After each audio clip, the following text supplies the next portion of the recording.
Les vidéos sextapes d'Aya Nakamura ont été volées par des cambrioleurs il y a quelques semaines et ont été publiées sur Internet récemment.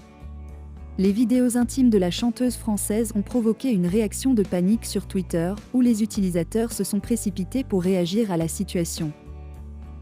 Le cambriolage a eu lieu le 27 décembre 2022 et les voleurs ont emporté plusieurs objets de valeur, dont des vêtements de luxe, de l'argent et 2 tablettes numériques sur lesquelles la star française avait enregistré ses vidéos intimes.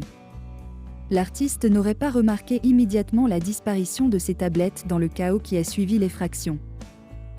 Quelques semaines après le vol, Aya Nakamura a été contactée par un inconnu qui a exigé 250 000 € pour ne pas publier les vidéos sextapes. Elle a décidé de porter plainte contre ce chantage, mais les vidéos ont été publiées malgré tout.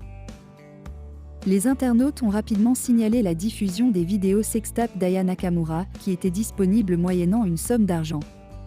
Cette situation a soulevé des questions sur la protection de la vie privée des célébrités et la responsabilité des plateformes de réseaux sociaux dans la diffusion de contenu illégal.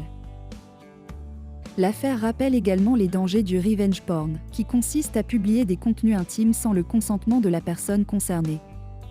Les conséquences pour les victimes de cette pratique peuvent être graves sur le plan émotionnel et psychologique. Aya Nakamura a commencé sa carrière il y a 7 ans, mais elle rêvait d'être chanteuse depuis bien plus longtemps. À l'adolescence, j'y pensais, mais je ne savais pas que j'allais en faire un métier.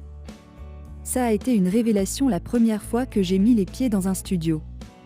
Quand on rentre dans un studio, on n'a pas l'habitude de s'entendre à travers un morceau. On peut s'enregistrer ou se filmer avec un portable, mais ce n'est pas pareil. Ça a été dingue pour moi de m'entendre sur une chanson. À part la chanson, Aya Nakamura aurait pu faire du mannequinat et même de la natation, car elle faisait déjà de la compétition. 2 chemins qu'elle n'a pas pris pour plusieurs raisons. À l'adolescence, je suis devenue superficielle. J'avais plus envie de me maquiller, de sortir les soirées, d'avoir la nouvelle coiffure, le nouveau make-up à la mode. Je n'étais plus trop dans le vestiaire, ça ne faisait plus partie de mes priorités. Il faut vraiment avoir un autre mental pour devenir sportif. Je ne sais pas si j'ai cette patience-là.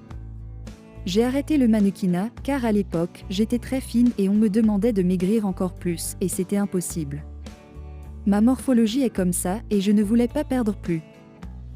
Aya Nakamura a aussi connu les petits boulots. Quand elle a découvert le métier de chanteuse, est-ce qu'elle a été déçue ou est-ce que cela correspondait à ses attentes? Je n'attendais pas grand-chose de ce métier, mis à part avoir plus d'argent. À partir du moment où on devient célèbre, il vaut mieux chercher l'argent. La célébrité n'apporte pas que des choses positives, on veut tout le temps s'immiscer dans notre vie privée. Il y a un prix à payer et il vaut mieux avoir de l'argent que d'être célèbre.